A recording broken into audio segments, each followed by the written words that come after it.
Many thanks. First of all, I said many thanks to the Open Data Institute for inviting me to take part in this wonderful event, which is taking place only a couple of weeks after the UK government published its draft national data strategy. A few other governments are working on similar strategic papers that should shape the data world in the coming decade.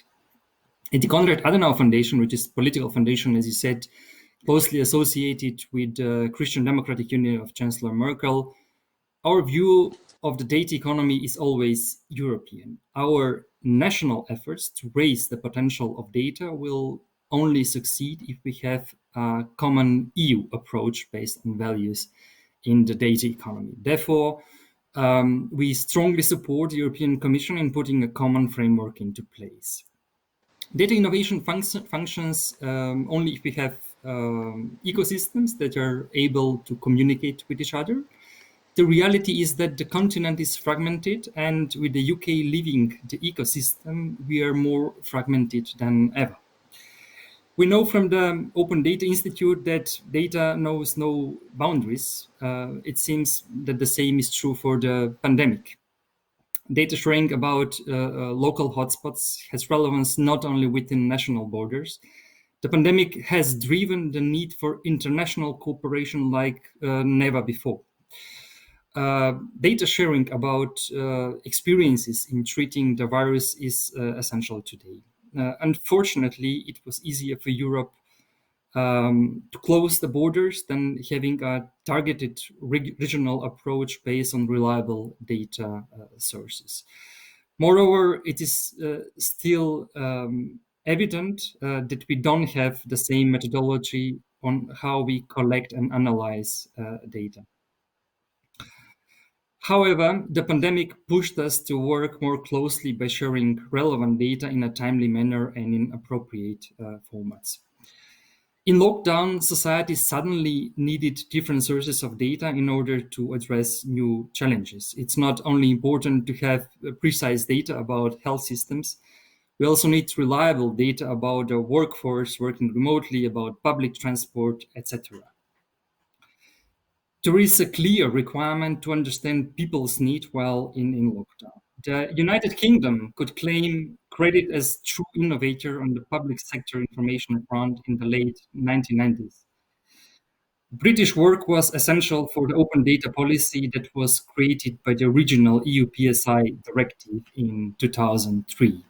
The United Kingdom did outstanding initial work in setting up a list of categories of high-value data sets in the G8 Open Data Charter. This is one of many examples where the UK had a positive influence on innovative regulatory framework in Europe. Unfortunately, the liberal influence of the UK in shaping regulatory policy at EU level will be lost or diminished in the future, at least in the EU. This won't affect UK's national data innovations capabilities, but it may affect many of the UK stakeholders who won't be able to participate in some European programs. The most relevant piece of work, the GDPR, must be respected in the same way as in the past. And this will be the case every time UK organizations get in touch with EU citizens.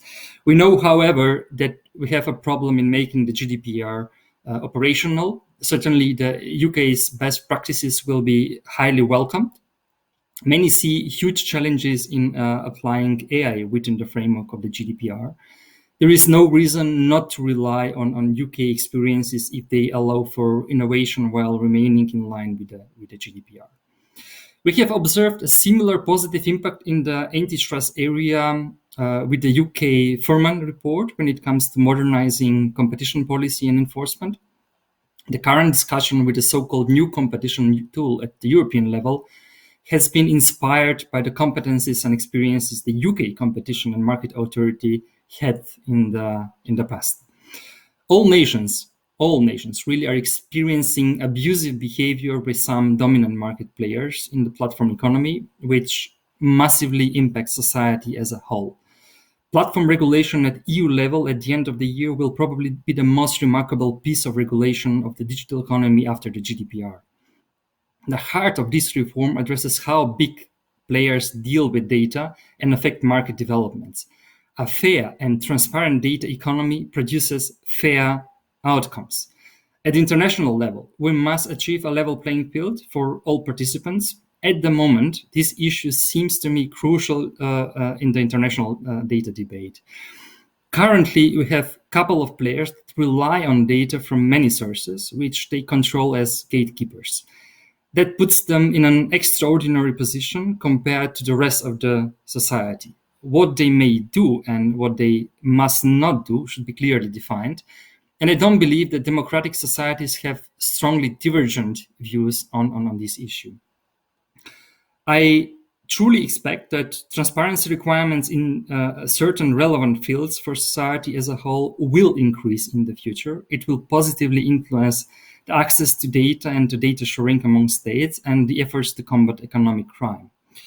Some data potential projections occasionally exaggerate the numbers when it comes to the role of data in GDP growth, new working places, etc.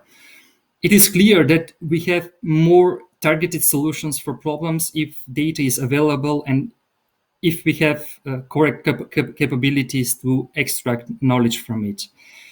Governments are waking up and publishing strategies, so we'll see what the outcome will be in near future. My last remarks. Innovative solutions require a stable international framework in order to scale up. Therefore, I believe it is in our mutual interest for the UK's voice to be heard in the EU. On the other hand, I hope, irrespective of Brexit, that the UK will comply with a core data legislative framework at European level.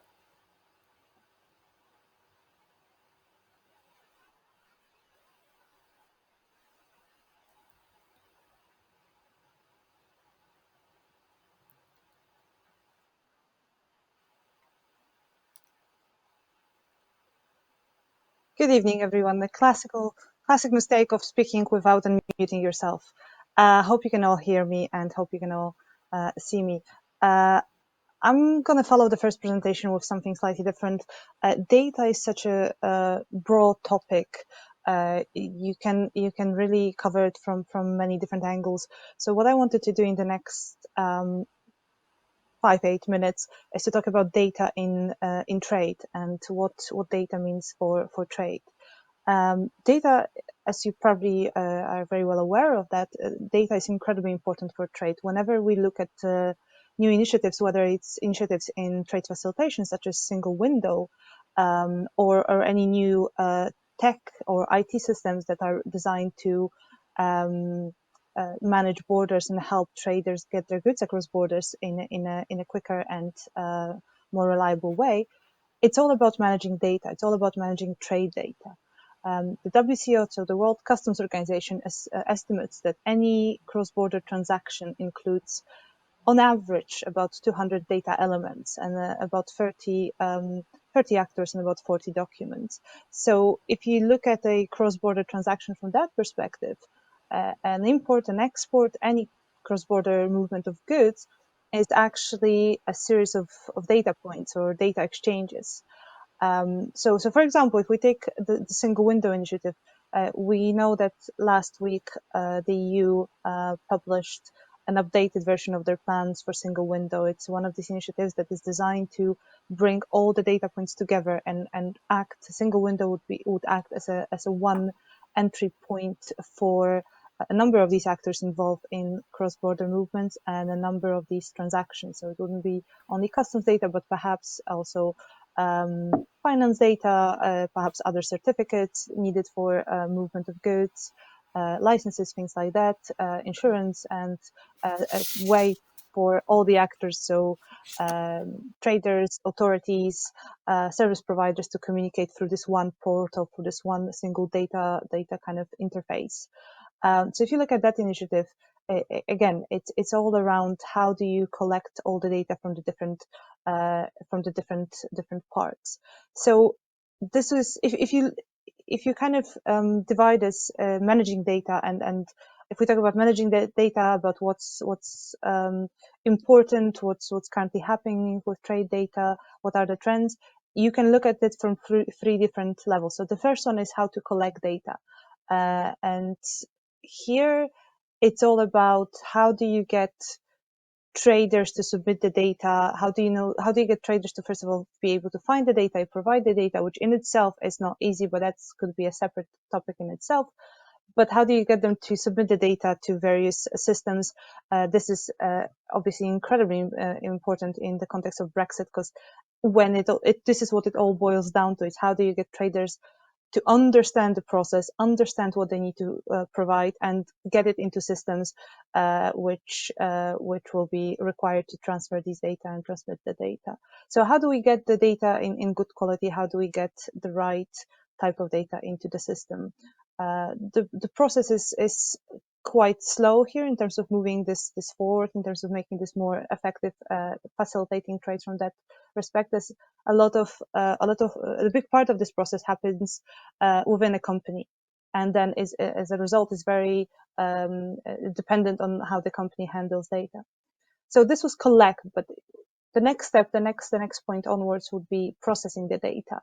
And that happens through the IT system. So the communication between IT systems, various IT systems on the side of the traders. So traders facing IT systems, IT systems that are designed to work within different authorities, and interfaces with service providers. So whether it's a logistics provider or a customs broker and so on. And again, here the question is, how do we move data across the borders quickly? How do we use the data? How do we process the data quickly to allow for efficient customs clearance at the border? All the new technologies, whether it's a single window that I mentioned, or any of the disruptive technologies that we're talking about, even things like blockchain, all of that is designed and it's kind of put in place to help all the involved parties to access data quickly, to process data quickly, and to prevent to prevent traders and other actors to have to insert the same data several times in different forms, which is time consuming and obviously makes trade less efficient. So all the new technologies, all the processes, this is where it's all where it's all at the moment, is processing the data and ensuring that it moves quickly.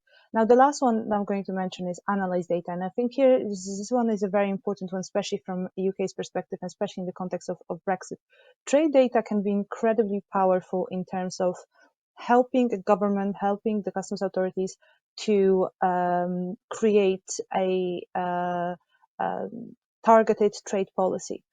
Trade data is in fact incredibly important for that reason, especially for a country like the UK, where we've kind of outsourced some of that for a long period of time. And in order to kind of regain control and regain or create our own vision of what the future trade policy should be like, we will need some input, some information, and this information comes from trade data.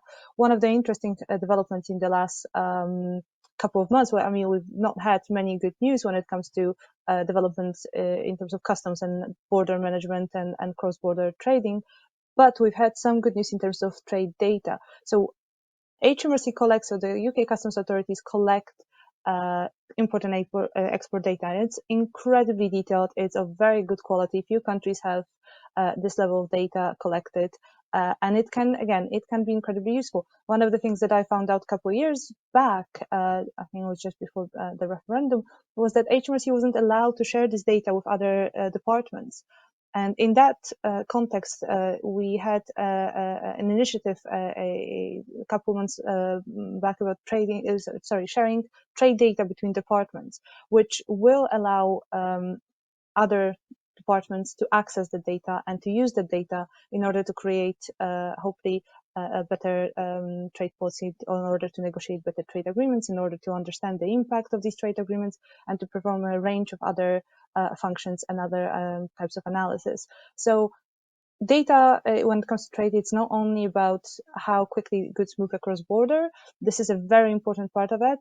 Trade facilitation, border management, all that relies on trade data. But data, especially trade data, can be used for far-ranging purposes, including trade policy development, which again, for the UK, with the current situation, with the current needs that the UK has in terms of being able to bring itself up to date, to speed quickly in terms of trade policy, this will be incredibly useful and incredibly valuable.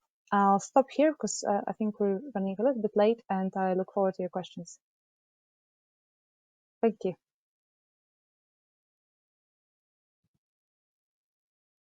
Wonderful talks. We do have some questions coming in, so hopefully you can get your opinions on these.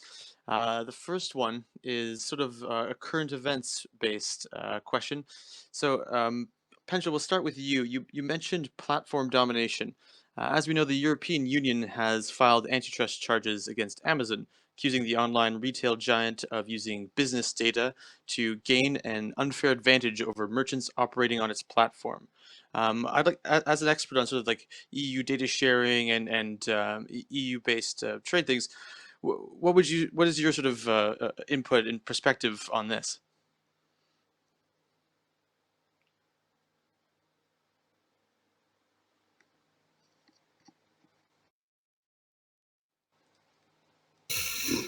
Once again, so I said that on average, abuse of dominance cases at European level took about 8 years. If you see what's going on in the last 2-3 years, it's really impressive. We have the case against Facebook in Germany with really remarkable outcome. We had the case also against Amazon, and today the announcement, the case against Amazon at European level. So we speed up, and that's something that we desperately needed in the past. All these platforms are leveraging their power from one market segment into another market segment by using data from competitors, and we were observing that for many years. We had the right framework also in the past. We didn't had probably the right enforcement capabilities at European level, and this is going to change at the end of the year with new enforcement power at European level.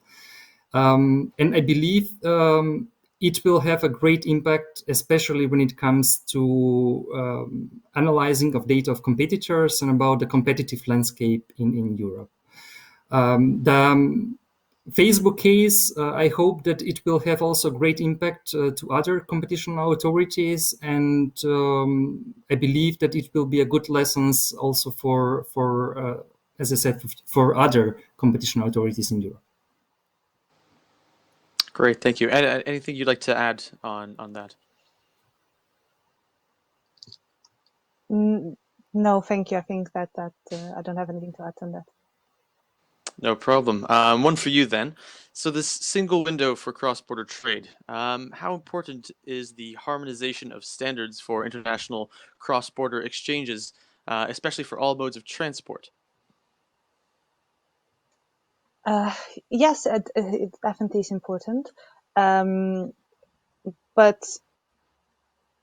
as with any kind of form of standardization and harmonization, it's difficult and time consuming. That's the ideal scenario. That obviously everything would be easier with similar targets, with same language in terms of standards and so on. However, it's the same with regulatory alignment, the same with other areas of trade. It's not necessarily something that comes easily, just given how states don't necessarily want to comply. And there is, I think in trade in general, we have regional standards, we have industrial standards, we have a number of these kind of standard setting bodies, organizations, countries, depending on the area and so on. It's incredibly difficult. It's something that definitely needs to happen, but it's incredibly difficult to get there. It will definitely be useful. It will definitely be helpful, but it will also take time. No doubt. And you raise a good point there. So some of the research that we've been really involved with recently has been in this topic called data institutions. And these are organizations that steward data for a social or economic purpose. Uh, Based on what you're saying about how difficult standards are, and some of the issues that you highlighted, Pencho, I'll give this one to you first, Anna, and then over to Pencho. But what are the prospects of creating a global or even or maybe just regional data institution that has trade as under its remit? So something like a World Data Organization or a data organization that goes across regions. I think that's more for Pencho, because this wouldn't be trade data. That's not really related to trade or customs from what I understand you're suggesting. So I think I'll pass this to Pencho. All right, go ahead, Pencho. Yes, but as you could notice at European level, we have actually a harmonized data framework, but still we have different application when it comes to the GDPR, and that's not an easy issue. It will be a bit different in the coming future when it comes to competition cases, because the European Commission will have some greater competencies in this field. I truly believe that some organization like the World Trade Organization or the UN could have great impact on having a common ground when it comes to some basic principles. But it's always tricky when it comes to enforcement. It's not simply the same. It's not. You can have a kind of declaration, but when it comes to the real enforcement, this institution must have the power to enforce the rules, and that can be an easy game. Therefore, I believe that among democratic states, at least when it comes to the basic principles of GDPR, we can have a common ground. And as we could see, GDPR has already influenced many countries, Japan, Australia, etc. And like in many different fields, it's important to have the same perception how the data economy works and what matters to us as a society. So therefore, I think the time has come to build consensus among some issues, and that's why I'm happy to learn and to listen that the minister said today in the morning that with the Brexit, Great Britain doesn't intend to depart from the basic principles of GDPR, because the international community and the international players really would like to rely on stable framework in order to innovate, in order to scale up. And that's a good news that I've learned today. Great. And with these similar digital or data economies working better together, how do you see the evolution of data sharing and trade between either the UK and non-European entities such as the US or China or the Commonwealth? And similarly on the EU side, do you think they will start looking to deepen their data sharing and trade further afield with Brexit? I think Brexit won't change anything, because every time, I mean, some European entity is affected in some or another way, the GDPR will apply. But I believe that probably UK will try to avoid some problematic maybe issues with the GDPR and try to be more innovative in some or another way.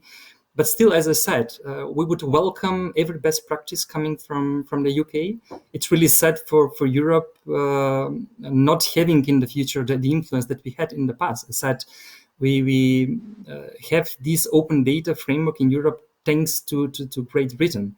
And I truly believe that it's in our mutual interest to work closely on this field. And I believe that when it comes to the basic area currently, and that's the antitrust and competition issues, we don't have any convergent views. As I said, we've learned a lot from the Competition and Market Authority. We're trying to replicate the same now in Europe. But we don't want to create extra new institutions. We have institutions that simply need to adapt to the new realities, and they need to closely have better insights what's going on in the data economy. And in the past, we had no idea what's going on behind the curtain, because, to be honest, we were always requesting for information from Facebook, Amazon, but we had no idea how they analyze data, how they use the data of competitors, how they proceed data, etc. And this will change in the near future. And that's why I believe that there is consensus among democratic states when it comes to the basic issues, GDPR and antitrust. Great. And Anna, what are your thoughts then on the future of trade and sort of the data economy that goes along with that, looking further afield from the EU and the UK's relationship with organizations or states like China, the US, and others? So again, on customs data, when you talked about data sharing, sharing of customs data is the basis for any customs cooperation. One of the pillars of customs cooperation. States, in order to work effectively in customs, in order to cooperate in customs, and in order to process goods in a more efficient way, need to share customs data. And we've seen a lot of these custom sharing agreements and cooperation on customs and data sharing frameworks recently and over the years. US, Canada sharing, their border is very much reliant on exchanging information. Norway, Sweden as well, although this is a slightly different setup. So it's incredibly important for customs authorities to share the data, trade data between them, because that allows to flag any irregularities, any fraud, any attempts of illegal activity. This will only increase going forward. Again, you can stop every truck at the border, and you can inspect every truck at the border, which is incredibly time consuming. And in some cases, like in the UK, you don't have the space or the capacity to do it. Or you can use data and monitor trade through in that way, and share the data and cooperate with other customs authorities and do it in a more efficient way, and check 1% of trucks coming in or going out. And I think that the choice here is obvious, and I think that's where it's all heading, and that's where it has been heading over the last couple of years. Okay, well, great. Thanks so much, guys. Thanks to Pencho and Anna for some really insightful points.